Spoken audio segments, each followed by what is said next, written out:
ನೀವು ನೋಡ್ತಾ ಇದ್ರ ಈ ವಿಡಿಯೋದಲ್ಲಿ ಏನಪ್ಪಾ ಅಂತಂದ್ರೆ ನಮ್ಮ ಅಚೀವರ್ ಆದಂತ ಅರ್ಚನಾ ಅವರು ಕರ್ನಾಟಕ ಬ್ಯಾಂಕ್ ಎಕ್ಸಾಮ್ ಅನ್ನ ಕ್ಲಿಯರ್ ಮಾಡಿ ಅವರ ಒಂದು ಎಕ್ಸ್ಪೀರಿಯನ್ಸ್ ಅಂದ್ರೆ ಯಾವ ತರ ಒಂದು ದಾರಿಯಲ್ಲಿ ಅವರ ಎಕ್ಸಾಮ್ ಅನ್ನ ಕ್ಲಿಯರ್ ಮಾಡಿದ್ರು. ಏನ್ ಸ್ಟಡೀಸ್ ಅಕಾಡೆಮಿ ಸ್ಟಡೀಸ್ ಮಾಡ್ತಿರೋ ಅದ್ರ ಜೊತೆ ಪ್ರಿಪರೇಷನ್ಸ್ ಮಾಡಿದ್ರೆ ಅವರಿಗೆ ಅಕಾಡೆಮಿ ಮುಗಿಯೋ ಅಷ್ಟರಲ್ಲಿ ಒಂದ್ ಜಾಬ್ ಅವ್ರ ಕೈಲಿ ತಲೆಯಲ್ಲಿ ಇಟ್ಕೊಬೇಕು. ನಾವ್ ಏನ್ ಅಚೀವ್ ಮಾಡ್ತೀವೋ ಏನ್ ನಮ್ ಟಾರ್ಗೆಟ್ ಇರುತ್ತೋ ಅದಕ್ಕಷ್ಟೇ ನಾವು ಫೋಕಸ್ಡ್ ಆಗಿರ್ಬೇಕು.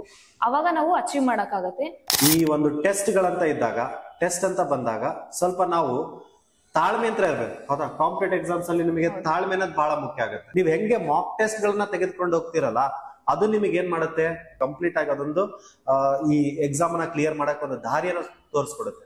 ಬಹಳ ಸದೇ ಹೇಳಿದ್ವಲ್ಲ, ಏನೊಂದು ಘಟನೆಗಳು ಅಥವಾ ಏನ್ ಲೈಕ್ ನಮ್ಮ ಒಂದೊಂದ್ಸಲ ಬಹಳಷ್ಟು ನಮ್ ಲೈಫ್ ಅನ್ನೋದು ಹೆಂಗಂದ್ರೆ ಬ್ರೇಕ್ ಡೌನ್ ಮಾಡ್ತಾ ಹೋಗುತ್ತೆ ಈ ಒಂದು ಕಾಂಪಿಟೇಟಿವ್ ಫೀಲ್ಡ್ ಅಲ್ಲಿ.